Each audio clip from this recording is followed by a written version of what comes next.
Listra. Joyería Hermón presenta. Desde las cortinas tenidas de púrpura hasta el aceite de la unción y el incienso sagrado. Dios dio instrucción precisa sobre olor, material y forma. En este episodio vamos a adentrarnos en la sesencia que le naban aquel lugar santo, descubriendo que nous éramos au perfume. Sino mensage divino. Hoy veremos. Esencia del tabernáculo.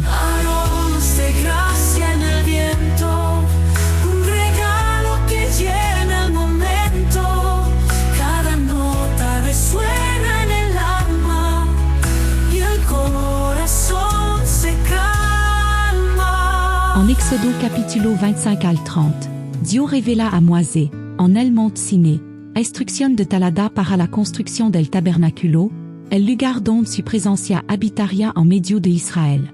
No se trataba únicamente d'un diseño arquitectónico, sino de una representación tangible de realidades espirituales profondas.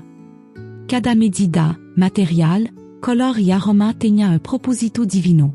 El tabernáculo sería el punto de encuentro entre Dios Santo y un pueblo que necesitaba expiación y comunión con él.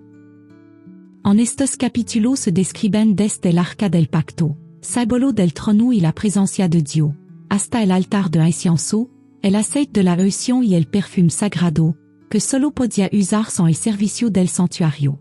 La esencia y aroma no eran un mero detalle decorativo, sino una expresión de santidad, consagración y adoración exclusiva. El aceite de la unción consagraba a sacerdote, utensilio y objeto, apartándolo para el uso divino. El incienso, preparado con una fórmula única, simbolizaba la oración que suban Dios de manera pura y agradable. En Éxodo encontramos una de las restamas sagradas y exclusivas de toda la Biblia, el aceite de la unción santa.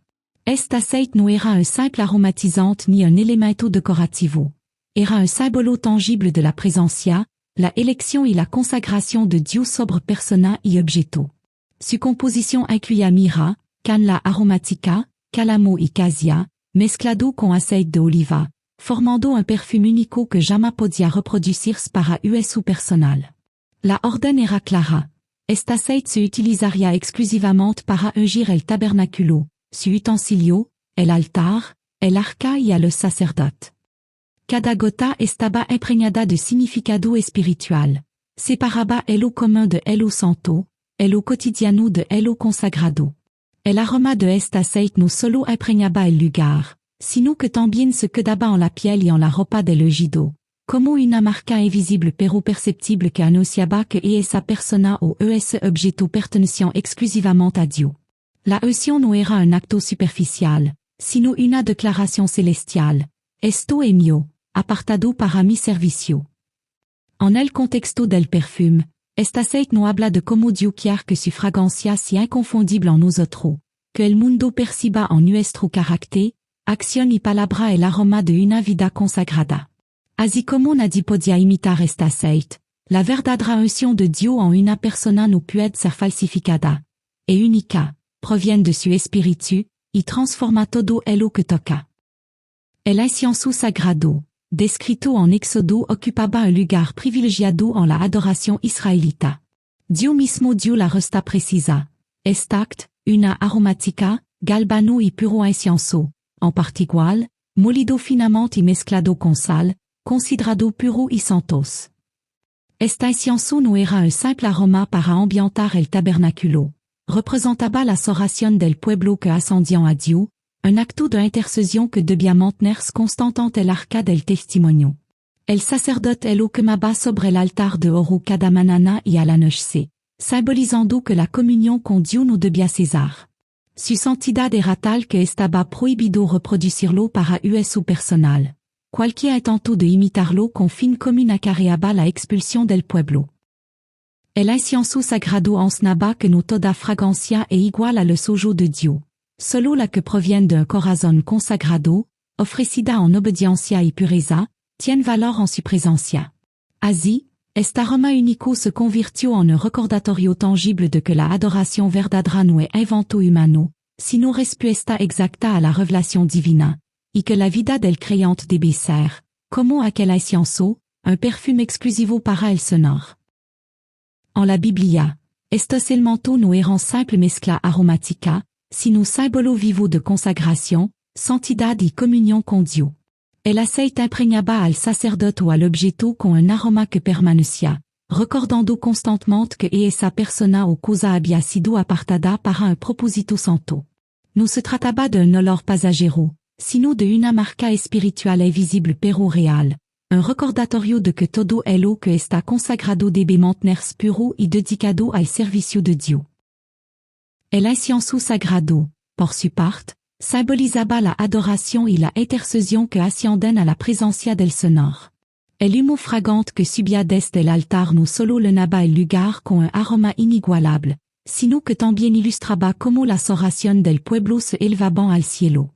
Cada partícula de ese humo levaba implícito el clamor, la gratitud y la adoración del corazón humano, penetrando el espacio físico y trascendiendo hacia la eternidad. En conjunto, el aceite y el incienso no solo perfumaban el santuario, sino que transformaban el ambiente, convirtiéndolo en un espacio donde el humano se encontraba con el eterno. Nous enseignons que la verdadera fragancia en Dios no proviene de mezcla terrenal, sino de vida rendida, corazón limpio y una devoción constante. Así, la unción y el incienso siguen siendo para nosotros hoy el llamado a vivir impregnado de la presencia divina, para que nuestra palabra, acto y oración son un perfume agradable delante de aquel que nous consagrons. En conjunto, el aceite y el incienso no solo perfumaban el santuario, sino que transformaban el ambiente, convirtiéndolo en un espacio donde el humano se encontraba con el eterno. Nous enseignons que la verdadera fragancia en Dios no proviene de mezcla terrenal, sino de vida rendida, corazón limpio y una devoción constante.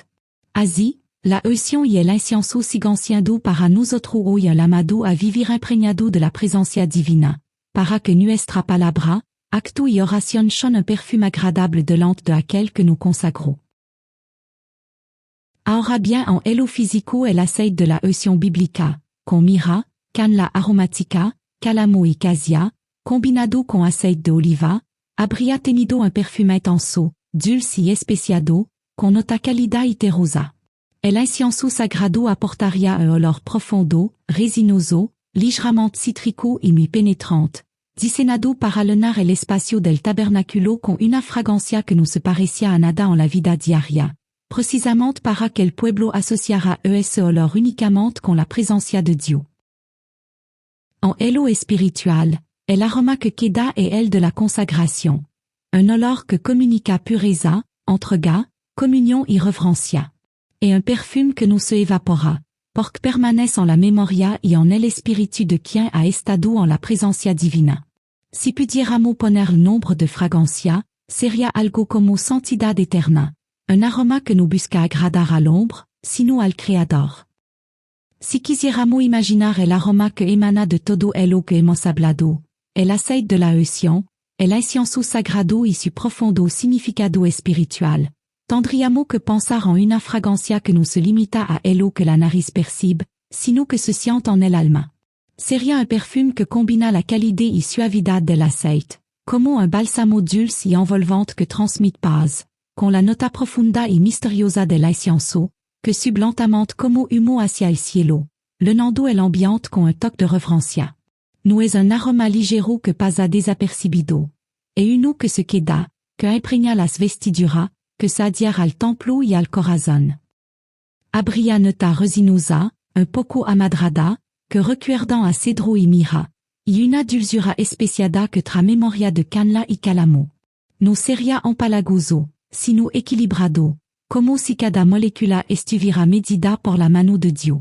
Este aroma no solo perfuma el aire, sino que despierta algo interior, humildad, gratitud, y el deseo de acercarse más a su presencia.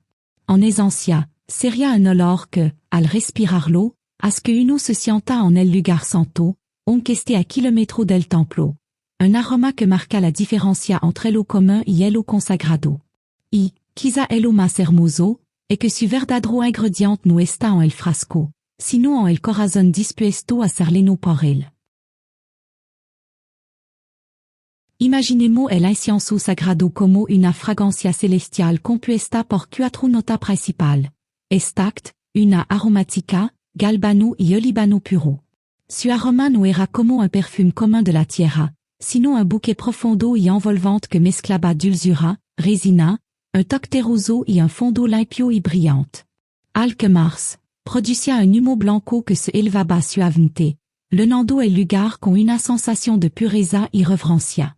No era un olor fuerte que abrumara, sino uno que invitaba al alma a inclinar son adoración, como si cada partícula del aroma cargara un mensaje silencioso, santo, santo, santo et el sonore.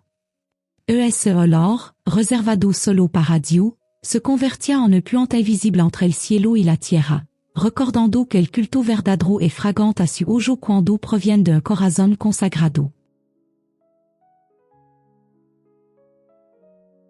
El resultado sería un aroma que no se queda en la nariz, sino que parece descender al corazón y subir al espíritu, como si levara implícito el acto mismo de la adoración. No sería un perfume para agradar al hombre, sino una fragancia para honrar a Dios, hecha para un espacio santo, donde cada nota olfativa sería una oración, y cada matiz el susurro de reverencia. Un olor que, aun sin verlo, sabría que te acerca al lugar santísimo.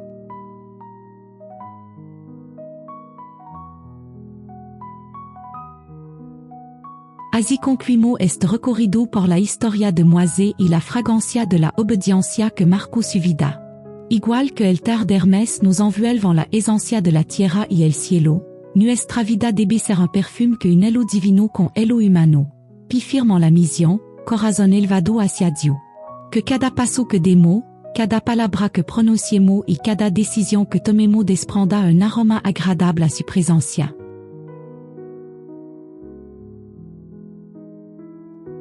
Te invito a que sigamos caminando juntos en esta travesía aromática y espiritual.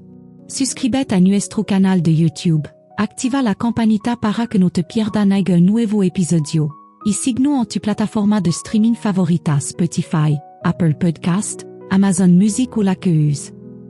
De esa manera, siempre tendrá a mano cada nuevo aroma de gracia que el Señor nos regale para tu vida.